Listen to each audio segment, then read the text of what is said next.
Have you ever looked at a picture of Stonehenge and just wondered how, and more importantly, why? For thousands of years, these colossal stones have stood silent on Salisbury Plain in England, guarding their secrets. Today, we're going on a journey back in time, over 5,000 years, to unravel the incredible story of Stonehenge. Forget everything you think you know, because the reality is far more complex and fascinating than most people imagine. This isn't just a pile of rocks. It's a masterpiece of ancient engineering, a celestial calendar, and a sacred final resting place that took over 1,500 years to build. Let's start at the very beginning, around 3100 BC. Before the iconic giant stones were ever raised. The story of Stonehenge began with a massive circular ditch and bank known as a henge. This circle, about 100 meters in diameter, was dug using simple tools made from deer antlers and wood. Inside this bank, early builders dug 56 mysterious pits known as the Aubrey Holes.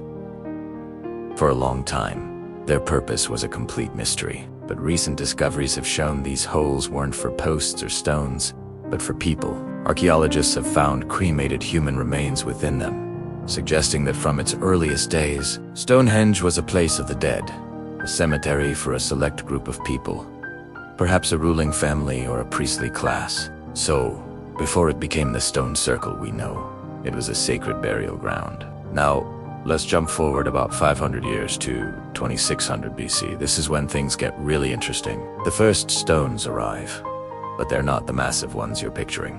These are the bluestones. They're called that because they take on a bluish hue when they're wet or freshly broken. Here's the mind-blowing part. These bluestones, each weighing between 2 and 4 tons, came from the Preseli Hills.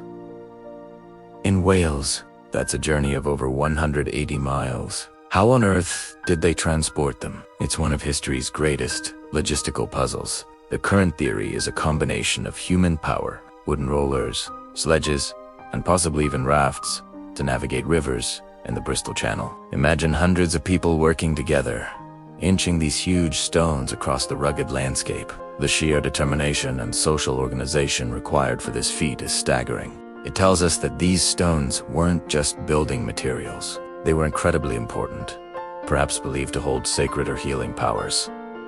Around 2500 BC, the main event begins. This is the era of the giant sarsen stones, the ones that make Stonehenge so iconic.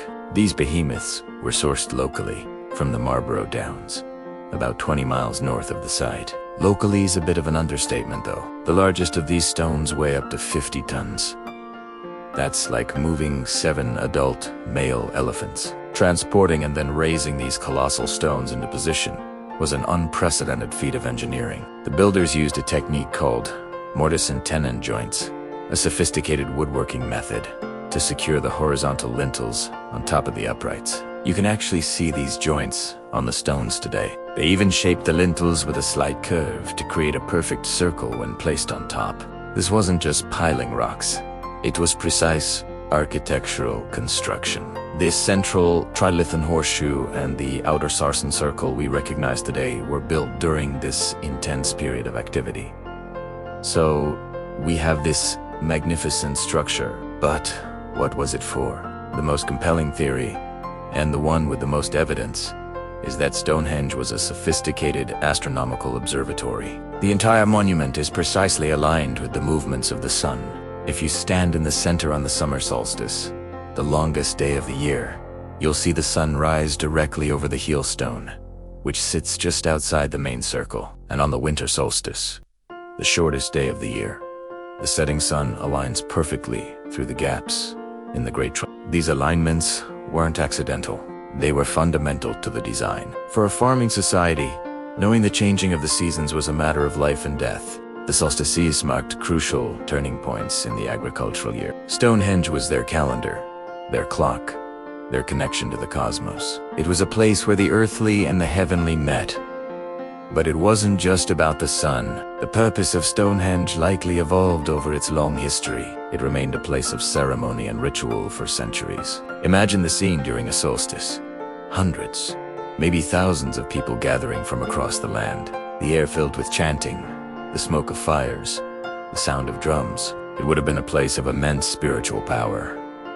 It was also a place for the ancestors. Remember those early burials?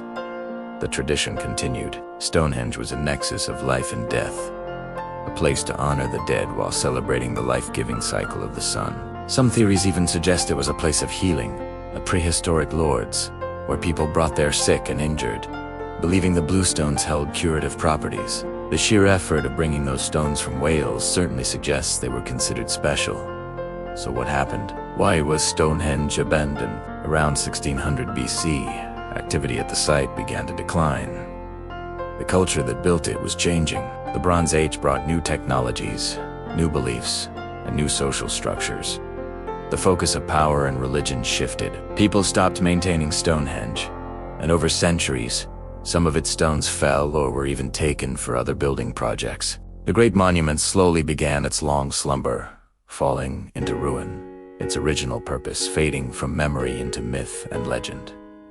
For centuries, it was the subject of folklore. People thought it was built by the wizard Merlin or by giants. It wasn't until the 17th and 18th centuries that scholars, known as antiquarians, began to study it scientifically, trying to piece together its true origin. Modern archaeology has revolutionized our understanding. Through techniques like radiocarbon dating, geophysical surveys that see beneath the ground, and even chemical analysis of ancient human remains, we've been able to reconstruct the story I've just told you. We now know who was buried there, what they are, and where they came from.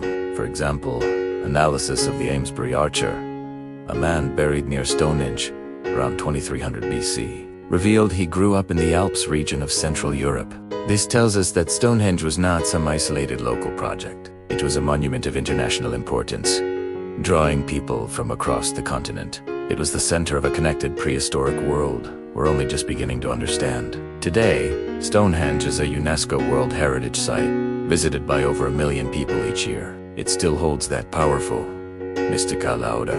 When you stand there, feeling the wind whip across the plain and looking up at those silent, massive stones, you can't help but feel a connection to the past. It's a profound testament to the ingenuity, determination, and spiritual depth of our ancient ancestors. They didn't have written language, metal tools, or the wheel when they started this project, but they had a vision. They had a deep understanding of their world, the cosmos, and their place within it. Stonehenge isn't just a British icon. It's a monument to the enduring human spirit, our timeless quest to understand the universe and leave our mark on the world. It reminds us that even thousands of years ago, people were capable of achieving the seemingly impossible. Thank you so much for joining me on this journey through time. What part of Stonehenge's history fascinates you the most?